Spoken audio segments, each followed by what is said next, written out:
Go live. Pinterest SEO, 4 mistakes that most people make. Even the most experienced people, Jana, make SEO mistakes. And I think a lot of it just comes from moving too quickly, or maybe you haven't done it in a while and you're just refreshing yourself and starting over again. So that's what we're talking about today, is Pinterest SEO mistakes. But before we dive in, we took a week off, and we hope that you guys had a really good holiday here in the US, if you were here in the US, and a good break. Jana, how was your break? It was good. It was good. We traveled and I caught a cold, but other than that, it was good. I'm getting over it now. But Yeah, it was one of those, like, I caught a cold, but it was worth it because we had a great trip and saw family and enjoyed it. good, So yeah. good. Did you go to Jacksonville?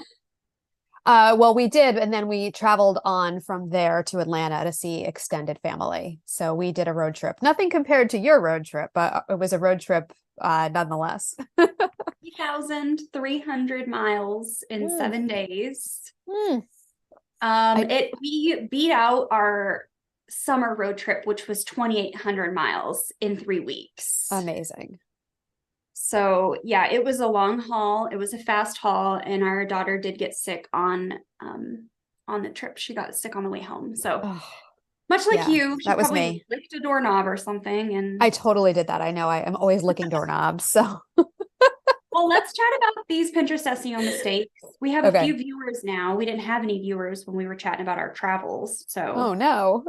You missed the right, worst part. got some people here. Let's But they reel them probably in. came for the SEO, not for the travel stories. So Let's reel them in with the first Pinterest SEO mistake. What do you want to talk about today? okay, well, I mean, before we hit the first mistake, I kind of want to just remind everybody or let folks know who are listening who might be new to Pinterest or Pinterest curious that we talk about SEO and Pinterest because Pinterest is a search engine. And so just basics that everyone should know before we jump into some of the mistakes people make is that, people go to Pinterest searching for things, and Pinterest recommends content based on keywords. And so obviously there's a lot to that, more than just those two things, but that's kind of the gist of it. And so we have to treat Pinterest like a search engine as marketers, if we want to see the kind of results that, that we want, if we want to grow and get good reach, and not only get good reach as far as like numbers that impress us, but also get in front of the right people, right? Yeah. That's how we get discovered by the right people on Pinterest, is by using keywords. And so the act of, or the strategy that we use, and then the tactics that we use as well, of finding the right keywords and then using them in the right ways on Pinterest, that basically is what we call Pinterest SEO. So we're Yeah. going to just cover some like mistakes that we see people making. If you're a little newer to Pinterest SEO, I know Heather has some great videos on this YouTube channel that are Yes. actually like step-by-step Pinterest SEO. So if some of these mistakes are like grab you and you're like, oh, okay, I want to know what to do correctly, we'll talk about that a little bit, but there's going to be some other places where you can go to learn that as well. So Yeah. Heather, This I isn't know a I'll put some. how to find SEO video. This is mistakes you need to avoid. Yeah. And then by the time you're watching this, if you're watching this later on the replay, there'll already be some links in the what do we call them? Not show notes. What are they called here? Just the description of the video. The description, where you can go and, learn more and get more one-on-ones. And if you're here with us live, then just know that, those will be there afterward for you. And if you're here with us live, it would be really cool if you let us know if you feel like any of these mistakes that we're about to share are things that you've done before, or things that you're doing now. Like Heather said, everybody does these at certain time, no shame. So feel free to let us know, and let us know if we can help you correct that, or if what we share today helps you with that. So, okay. So all of that, just like kind of want to like lay a little groundwork. Now I feel like I can jump in and share like one of the mistakes that I see people making. And that is, that, I mean, I guess let's start with this one, which is different than what I was going to start with. One mistake people make, and this is almost like it doesn't even qualify as one, but it sort of needs to be said, is that they just don't use keywords, or that they're unintentional about it, that they're not intentional.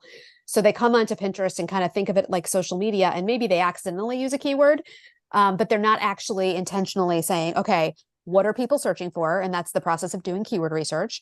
And then how can I put these in my, in different places on my profile and my pins so that Pinterest knows what this is about and can show it to the right people. So I think that's the number one mistake, is just not really even thinking about keywords and not using them. So that's probably needs to be said first. So that's my first one. I'm sure you see that a lot with people who get started with Pinterest, like in your membership, for example, and hadn't even thought about it. And they're like, oh, it's like this big shift right in the beginning, right? And that's why in the membership that I host, the very first course that you go through, whether you go and you want to do ads or not, I always encourage people to go through the roadmap course first, the Pinterest roadmap course. And the very first module is this conjunction between what your audience is looking for on the platform and how that relates to the keywords you're going to use. Right. A lot of times people know what people would be looking for related to their product or service, but they don't actually tie it together that those are the words they need to use on their designs or on, their profile or whatever. Right. Totally. Yep. So that's the number one mistake. That's number one. And then I can share number two, which was the first one we were going to make number one if you want, or if there's one thing you wanted to add first. Yeah. So we have someone in the chat that says, how can I start Pinterest as a beginner? And our advice as a beginner is probably going to differ, but we will put this video in the show notes as well. However, there is a full video on my YouTube channel on this topic, how to get started as a Pinterest beginner. One video or a playlist? Well, there is a playlist, but there's a video that most people get started with that help most people out the most. I keep saying most. And I make this video every single year with the updates for the platform for the year. And I was just trying to find it. So it's kind of like a start here video. Yeah. All the things that you need to know. And then from there, I'm going to just drop it in the chat for now, but we'll put it in the show notes later. Whatever they're called. That's where to get started, is to watch that video. It's totally free. Just go watch it. And it's going to give you all the things that you need for a Pinterest marketing strategy. I also have a Pinterest strategy guide that's free, and Jana has a free masterclass. Depending on who you serve and in what way you serve them, check the notes of this video after. But to get started as a beginner, you're going to get started with keywords, so you really are in the right place. Mistake number two, and Jana, I'm stealing one of your examples that you threw in the chat. Sure. Once you do start using keywords, just shoving them in the description box. Yeah. Putting them all in there. And maybe it's one sentence of just words, or maybe it's 500 characters of just letters that are just stuffed in the box. We call this keyword stuffing, and Pinterest doesn't like it. It's actually in their community guidelines that they don't want you to do that, and they see it as spam. Yeah. It is spam. Just trash. Okay. We're not doing that. Right. Let's leave that in the past and let's write sentences around it, which brings me to what I've always talked about. Jana, do you want me to share that? Sure. Okay. So there's this method I always talk about, and I've talked about for years. It's called the 5 by 5 by 500 rule. 5 keywords, 5 sentences, 500 characters. If you're long-winded like me, you'll get to 500 characters really quickly. Slap a call to action on the end and start your description with a question is the easiest way to write a Pinterest description. Are you, fill in the blank, whatever adjective, with keyword, ? And then just write sentences around the 4 other keywords that you've chosen and put a call to action on the end. Read the full blog post, watch our video, download our free guide. Try this flannel shirt on for size, like whatever it is.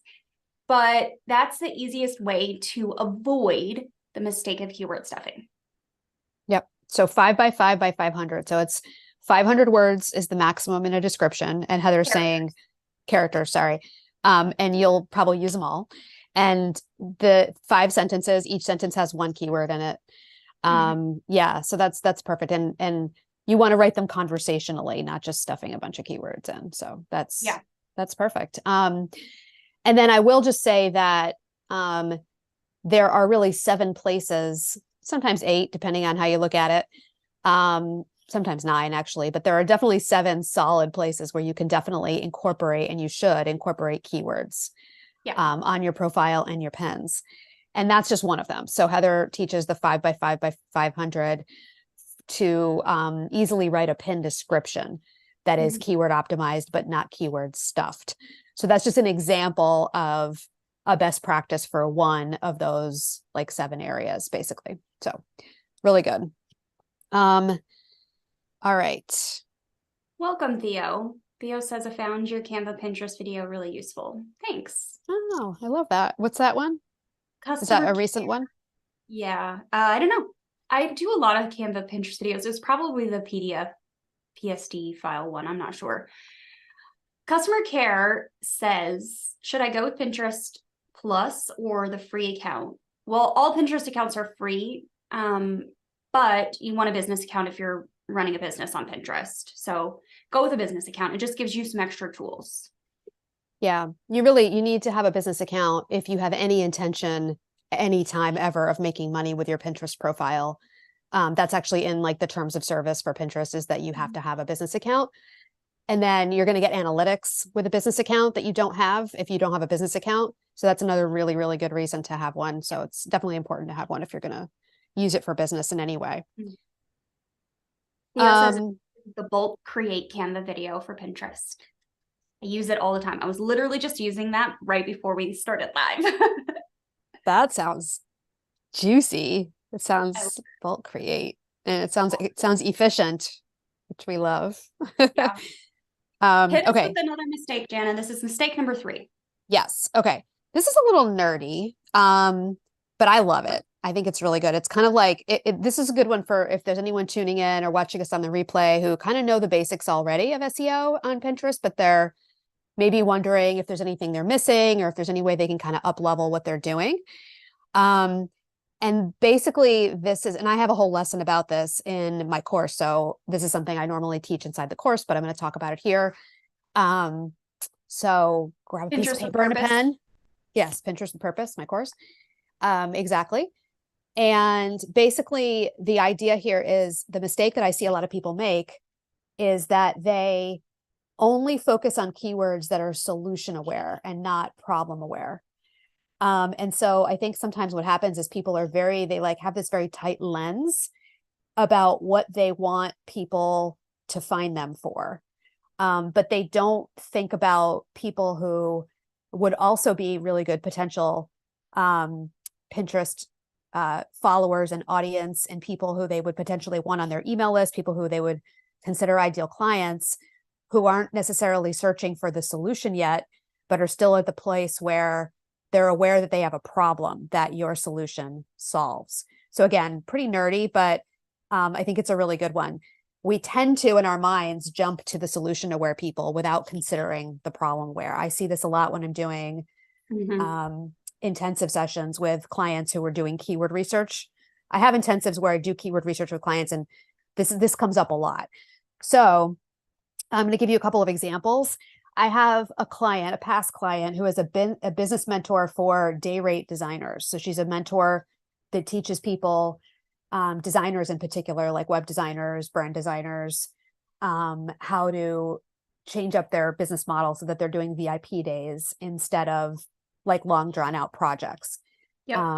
Some of you may even, know who this is. She's pretty famous these days. And when we first started looking at her, so an example of this would be, okay, what do we want people to find you for? And we know that people are searching designer day rates. Okay, if someone searches that, definitely we want them. This is every time that we record, Heather, at 1:15, my vitamin thing comes up and reminds me to take my vitamins at 1:15. I have to change the time so it stops happening in the middle of our videos. Okay, so yes, and intensives, VIP days, things like that. Those are very solution aware because that's the solution that she teaches people about. But when you start doing keyword research on Pinterest around problems that designers have in their businesses, you're going to find that people are searching for things like client management, client onboarding, scope creep, how to price design services, work-life balance for web designers. These are all things that I know from doing keyword research with and for her are being searched, but they're things that people are searching before they're aware of the solution that she offers. So kind of like pulling out that, that lens and thinking about that. I'll give you another example. It's a little bit more concrete. This one I think will help too. It's in a completely different area. I worked with a woman a couple of years ago who has a course that she sells that teaches people how to preserve their flowers from their weddings, for example, in epoxy resin. Remember her? Mm-hmm. Jill. And we knew that if someone was searching for how to preserve flowers in resin, which is being searched on Pinterest, by the way, or how to safely use epoxy resin, or preserve flowers in epoxy resin, or resin flowers DIY. These are all things that are being searched on Pinterest. Sure, we want those people to find her content and her pins, right, and her profile. But there's other things that are more problem aware that we also know are perfect. For example, someone is searching for wedding keepsake ideas, right? Because they want something unique from their wedding or for their daughter's wedding or for their friend's wedding, right? Or how to preserve flowers, right? They might not be thinking about epoxy resin yet. Maybe they're thinking about drying flowers, which is another way that you can preserve flowers. So they have this problem, whether it's they don't have a good creative wedding keepsake idea and they want something unique, right? Mm-hmm. Or another problem is they don't want their flowers to die. Like they have this beautiful bouquet that, from their daughter's wedding or their wedding or whatever. And they're just looking at them thinking like, oh my God, it's so sad. These are going to die. I'm not going to have these forever. So these are the types of problems that people are looking for solutions about, but they don't know about preserving flowers in epoxy resin yet. So this is a mistake that I see a lot of people making. And I think that, again, it's a way to really up-level what you're doing is to pull that lens out and think not only about the solution-aware keyword searches that are going on the platform that you can show up for and be a solution for, but also think about the problem-aware searches that are going on. Now, all that being said, I work with a lot of service providers and coaches and course creators. And I know, Heather, from your perspective, because I know you work with a lot of digital product sellers, mm-hmm. some physical product sellers as well. Yep. That you see it the other way too. Sometimes people make the other mistake. So maybe you can tell us about that. And I think that that'll probably be our fourth mistake, but we'll probably keep going. And I think that the takeaway from this and what you're probably about to share is like, be intentional about it, right? Don't just go on autopilot, like think about these things and be intentional about what your keyword strategy is, and problem aware, solution aware. So what do you see with product sellers around this? I know you were sharing this a little earlier. A lot of product sellers, especially in the e-com physical space, they actually they're in the same camp of what you're talking about. They don't actually think about the customer journey before someone were to get to them. So but the content creators, they're more in that beginning phase of creating pins for like, how to plan a trip to Brazil or something like that, like Brazil travel tips or where to visit, in Sao Paulo or whatever. They are thinking about those things, but then they're not thinking about what comes after. So once someone is there, and we have someone in the chat that actually has a travel agency, and that's why I bring this example up, because I do see this. Mm-hmm. Once someone is at their destination, then what are they looking to do? Mm-hmm. Where do they want to eat? Where do they want to stay? What activities do they want to do? They're just thinking about the destination, just like getting there. But what comes after? I see this a lot actually with like mom bloggers or, other content creators that are just creating content for a specific person or for a specific purpose. They're very siloed in on that one topic, but they never actually think about what other ways people would be searching for that topic. Kind of come in through the back end. Yeah. Mm-hmm. Yeah. If you're looking to learn how to make, tea, you're missing out on a whole section of keywords that are about like hot drinks or holiday beverages. Like Tony's in the chat right now, and she's been promoting this cocktail challenge. And we did a whole keyword research thing for her in the academy. And there's all these other keywords around cocktails that she wasn't even aware that people were searching for on Pinterest. So yeah, got to put yourself in the shoes of your ideal audience. And if you can't figure it out, then use tools like ChatGPT to help you. Yeah. Yeah. Or talk to other people. Like, I mean, I literally offer a service where I help people do keyword research, but you don't necessarily need to have a coach help you with it. You can also just talk to people, like ask, like, what would you search on Pinterest if you were looking for this thing? You know, you can ask your audience, you can ask random people. Tony says, how would this apply to 30-minute restaurant meals? So like right off the bat, I'm thinking like time-saving meals or tips to cook quality food in less time. That's really long. Like those are long phrases, but I'm sure you can boil that down into shorter phrases to figure out what people are looking for on the platform. Yeah. But it's definitely, it takes practice and it's a muscle you're going to build. Yeah. And I think, like I said earlier, it comes back to intentionality. I had a client who was a dance therapist. She still is a dance therapist and she still does Pinterest, but she's not my client anymore. Because we worked together I did her setup for her and then she has her team working on it now. That's kind of how I roll. But this would be another example. Like okay, so she's a dance therapist and she helps people release past trauma. And a lot of times through dance therapy, that's what she's doing. It's like somatic work. And a lot of times for her people, the people that come to her, they come to her because they're having relationship problems. So usually in their marriage.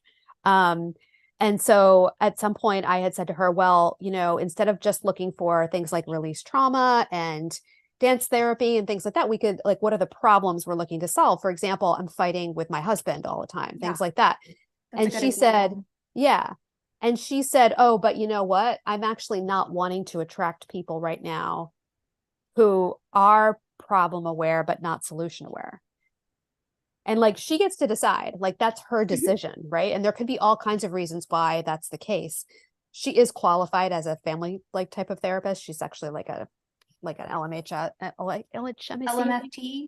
Thank you. I think that's the one. But that could be one reason, you know, or she just may have a program that isn't addressing those root causes right now, right?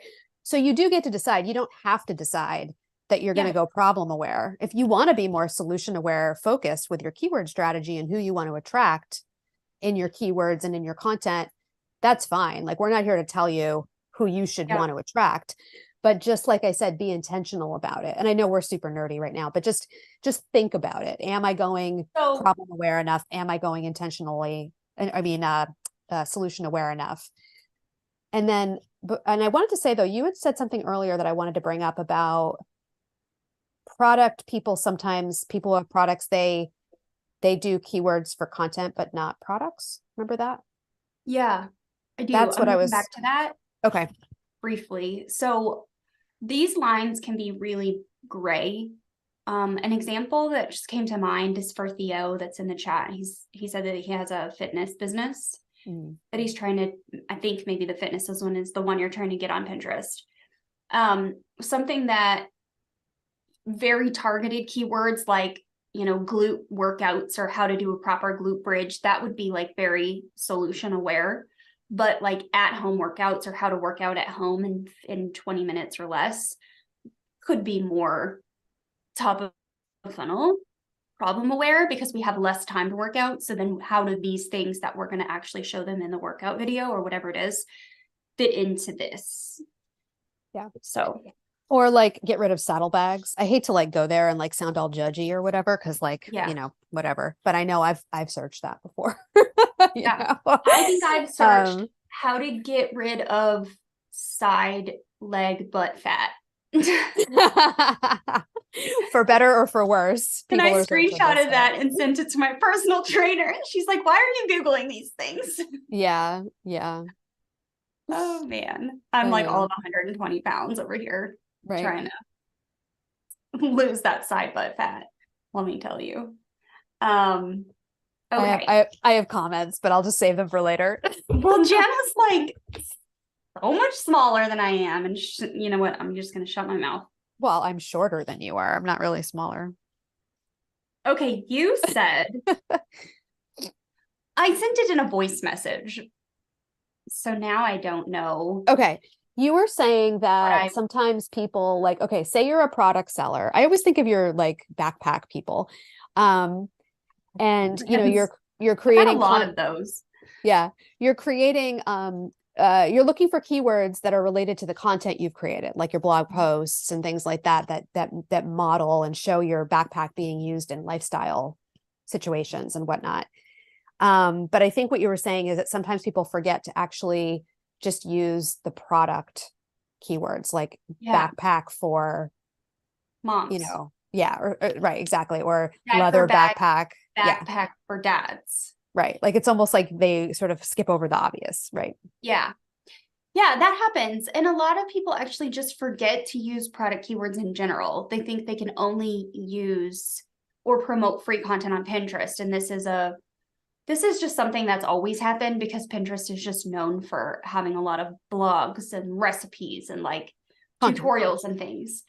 But in general, a lot of people really do forget the entire bottom of the funnel. So kettlebell workout guide for women or kettlebell workout guide in 15 minutes or less, like whatever that keyword is for that product, let's use it. Right. Like that And use exact it thing that you sell. often. Like, right. In this case, you have a kettlebell course or like a Yes. kettlebell training session that you Yeah. sell. Right. The very first at home workout guide I ever purchased, I actually purchased from Pinterest. Mm. After I saw her on Instagram, she was sharing something about her blog or whatever, and I clicked to her blog and then went to her Pinterest and then found that guide and then bought it. Mm-hmm. And I think it's still in my Apple books, like to this day. I don't even remember. She has like 27 kids at this point, Yeah. and she still looks amazing. So whatever she's doing is working. There we go. Yeah. Yeah. Okay. That reminds me, I think, of one more mistake. It could be our last one because we've definitely gone beyond 4, unless you have others. But another mistake that often people make is that they don't use long tail keywords. Mm-hmm. Yeah. So a lot of times people, this is a conversation I have all the time. Heather and I have had this with so many people over the years and talked about it in our clubhouse rooms and privately, that people will say, oh, Pinterest isn't working for me. And I'll always say, oh gosh, I'm sorry that, you've struggled with it. Let's start by, telling me like 3 or 4 keywords that you're trying to rank for on Pinterest. And they're like, keywords? Right.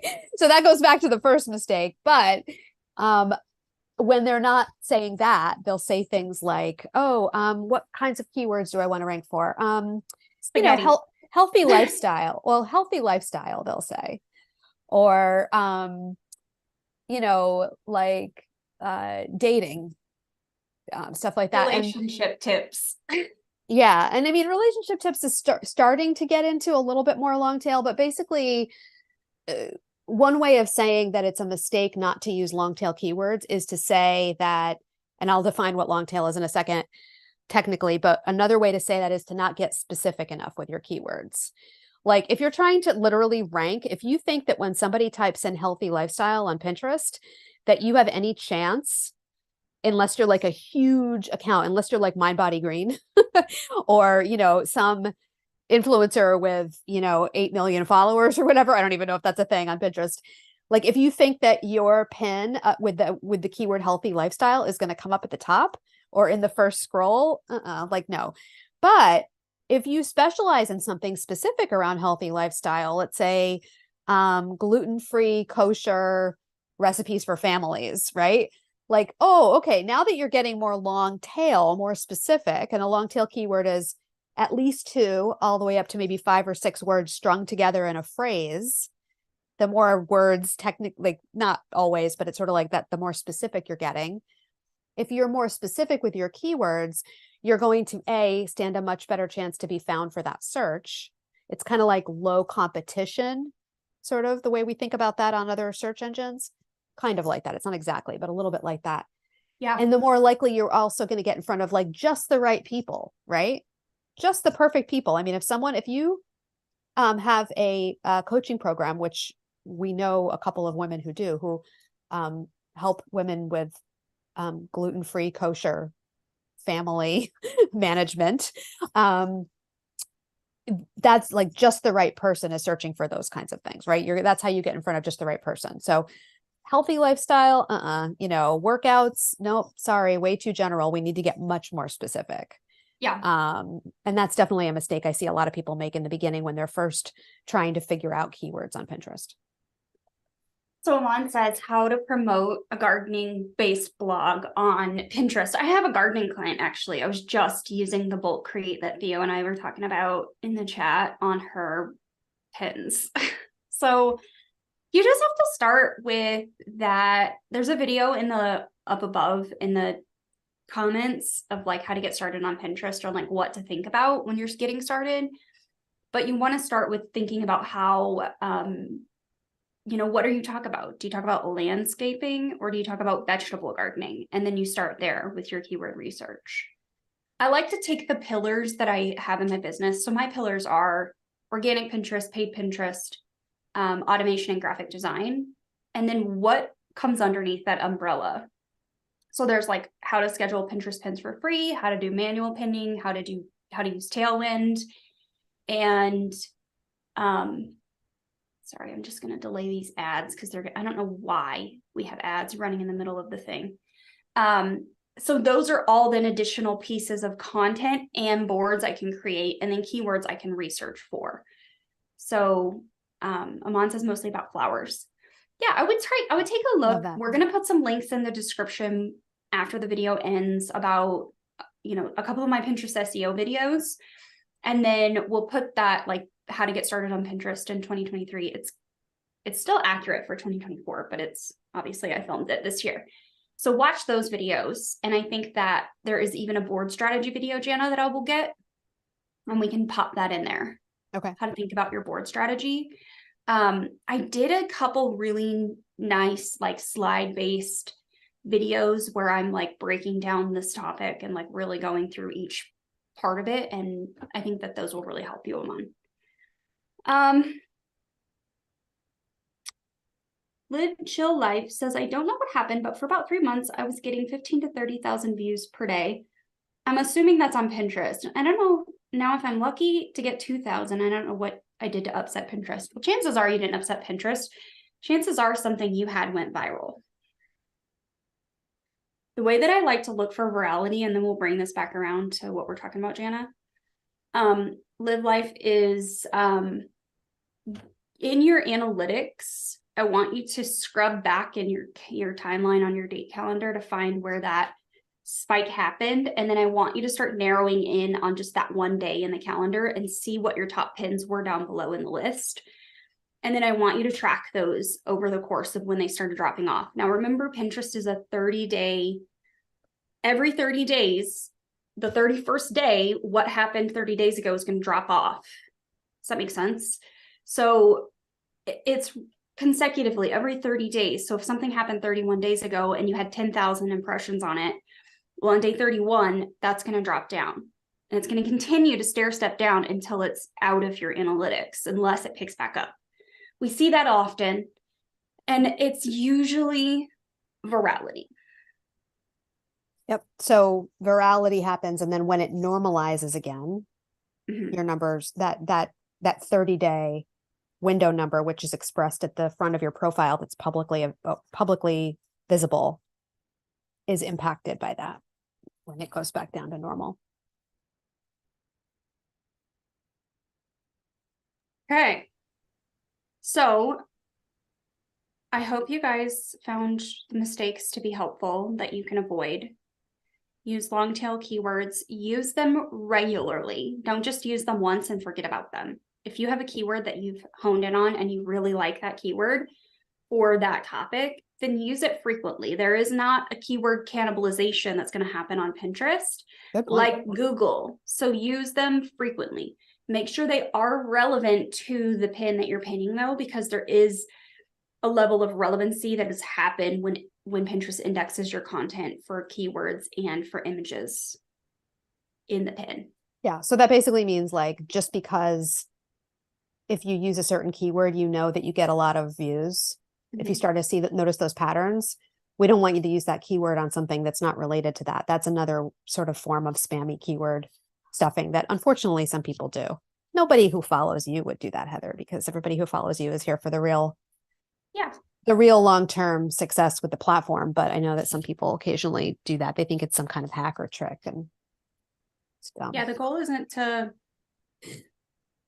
really to go viral. We want longevity. So when you're looking for keywords, Aman says any free tools for Pinterest keyword research, it's just Pinterest. There's 3 main methods for Pinterest keyword research. Your search bar, your trends search, so trends.pinterest.com are also in your overview menu. And then your ads manager has a keyword search tool. There are no approved third-party tools. And I know that some of you in these comments have probably used a third-party tool. No shame. But I know way too many people who've gotten their accounts banned for using it.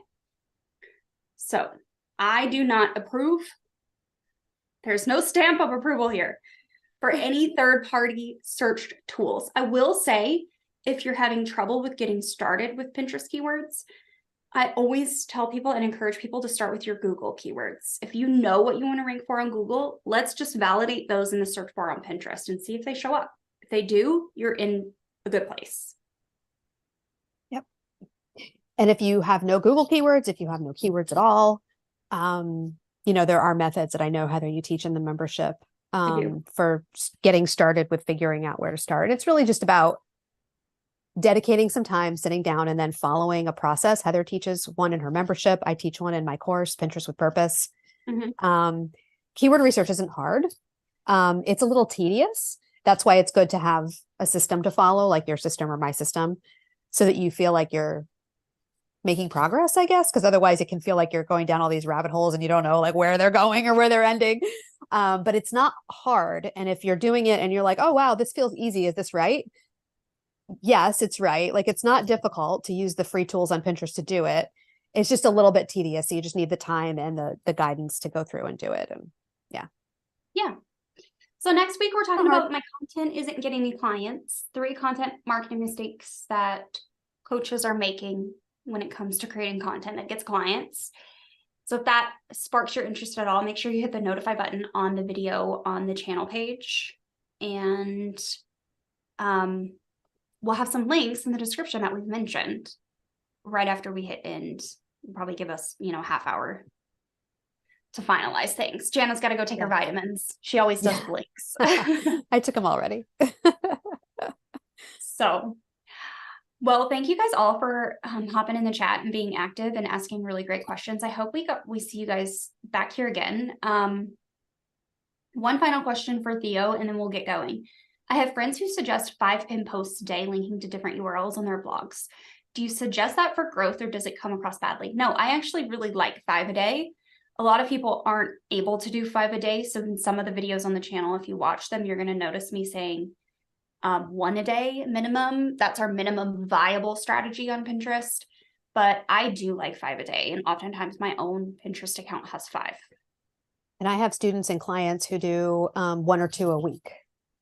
Yeah. So for me, I consider that minimum viable for people who work with clients and spend only a fraction of their working hours on marketing. And it doesn't mean that you won't grow faster if you pin more. Like, you could grow faster if you pin more, as long as you're sticking to a quality standard. But Heather, you talk a lot about, and I love this analogy about parking your content on Pinterest. And that's really what it's about, is you want to make sure that you don't get overwhelmed and think, I have to pin 5 times a day. And therefore you get paralyzed and don't do it at all. You know what I mean? Yeah. We want you getting your content on Pinterest so that if someone searches for it, they can find it.